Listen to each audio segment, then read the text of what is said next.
красавица, геймерша Бадук, любительница побеждать стариков, шпион, стелсовик, читер с умением смотреть сквозь стены, кореянка и просто зайчик. В этом видео мы ознакомимся с биографией Пайк и сделаем условный топ скинчиков. Пайк из Battlefield 2042 родилась в культурной столице Кванджу. Она была единственным ребенком, и это объясняет ее склонность к уединению. Оба ее родителя были поглощены карьерой, и часто она оказывалась на попечении своего прадеда, Санчхоля, человека, который по сути знал лишь одну страсть – стратегическую игру Бадук. Конечно, он сразу увидел в Пайк идеального компаньона для своих ежедневных ритуалов. Он познакомил ее с доской 19×19 и черно-белыми камнями. И, как и ожидалось, она стала полностью поглощена игрой. Сначала эта игра казалась детской забавой, но на самом деле очень сложным испытанием ума. Пайк быстро поняла, что количество возможных комбинаций на этой маленькой доске гораздо больше, чем количество атомов во Вселенной. Под руководством прадеда она вскоре стала настоящим мастером. В особых случаях Санчхоль водил ее в парке Сеула, чтобы поунижать старших, более опытных игроков. Их ошеломленный взгляд, когда они осознавали, что собираются проиграть ребенку, был просто бесценен.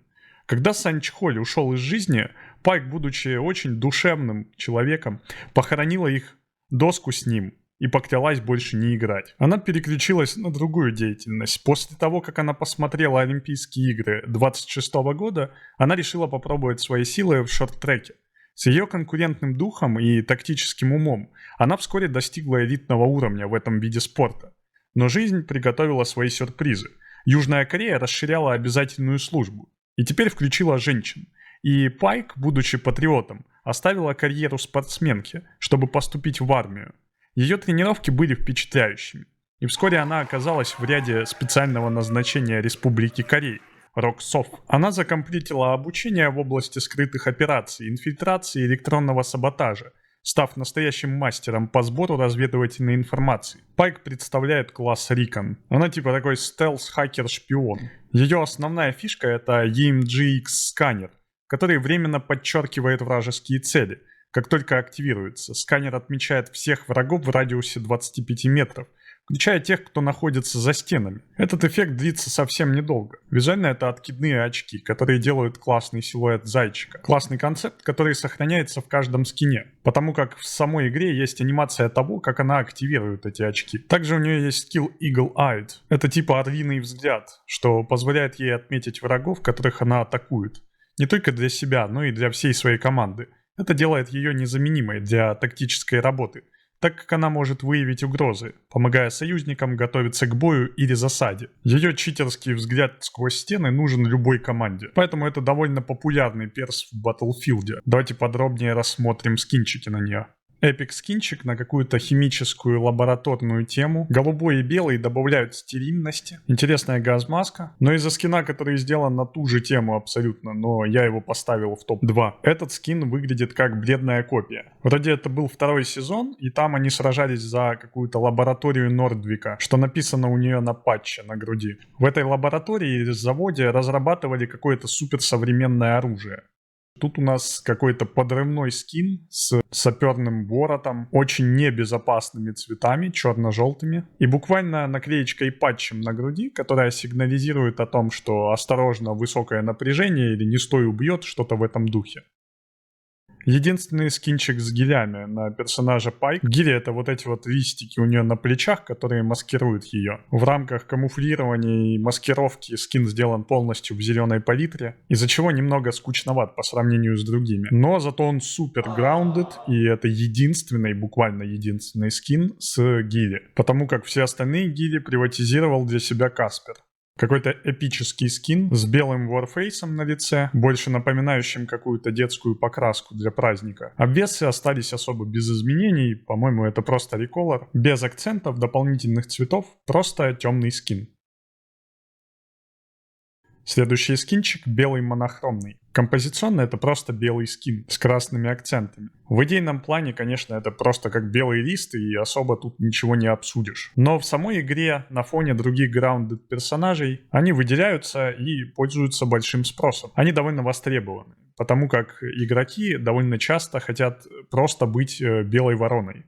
Пожарный скинчик экстренных служб. Классная высокодетализированная композиция. Приятные материалы, особенно вот этот вот рефлекторный, который сразу отсылает нас к пожарным. Красные акцентики тоже работают в эту сторону. Еще один скин с мудом киберпанка. Классная оригинальная куртка в японской эстетике, напоминающая что-то типа кимоно или юкаты. И очень оригинальное решение того, как куртка закатана, как бы ее край поднят и прикреплен к верхней части. В ранних скетчах видно то, как палитра была изначально найдена. И основной упор и поиск шел только в куртке. Интересные предложенные варианты курток, но тот, что пошел в игру, в конечном счете был самый, наверное, оригинальный. Видно, что в этом варианте куртка не только закатана, еще имеет дополнительные куски, которые содержат в себе мали-ремни для дополнительных обвесов. Мощный армированный, бронированный Riot-обвесный скин. Твердая защита покрывает каждую часть тела. Такой корпоративный системный скин, который черпает вдохновение из специальных операций или войск, которые противостоят революциям, например. То есть для городских сражений. Это продиктовывает скину классный силуэт, сильный и мощный. Сдержанная корпоративная палитра также следует этому направлению. Очень оригинальный скин, в отличие от других на этого персонажа. С пончо в эстетике киберпанка. Скин называется Кумихо. Это какая-то лисица-богиня из корейской или японской мифологии. На официальных скетчах видно, как художник хотел больше раскрыть эту тему. Но подобная цветовая палитра и подход больше похож на Fortnite или Apex. Но маски на этих вариантах есть более интересные, особенно из-за интеграции ее базовых очков. Пончо хорошо раскрывает и соответствует теме Рикона, особенно с таким довольно рефлекторным материалом или цветом.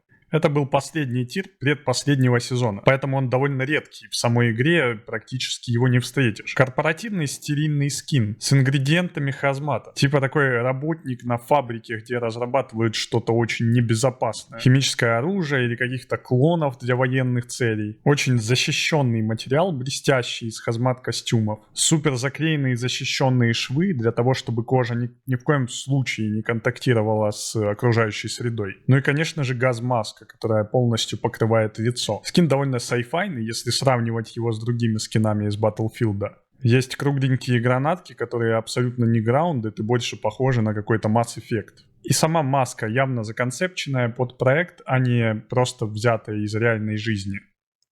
Топ-1 скин, наверное, во всей игре, не только на Пайк. Шикарная цветовая композиция с правильными акцентами, ведущими к портретной зоне. Стелсовые обтягивающие материалы, напоминающие Сэма Фишера. Отличное решение с маской, позволяющее улучшить привлекательность всего персонажа. Шикарное раскрытие шпионской темы через накидку и компьютер на груди, а также анонимность и облегающий костюм. Крутейшее расположение визора, который одевается как бы и на маску, и на капюшон. Сама идея маски, которая выглядит как венецианская, добавляет какого-то элитаризма, но при этом из-за зеленого цвета через какие-то криптохакерские приемы. Кайфовый материал самой накидки, который немного отсвечивает в определенных местах. Все эти аспекты делают этот скин моим любимым. В целом это были все скины на Пайк. Еще немного полюбуемся этим прекрасным TR-том.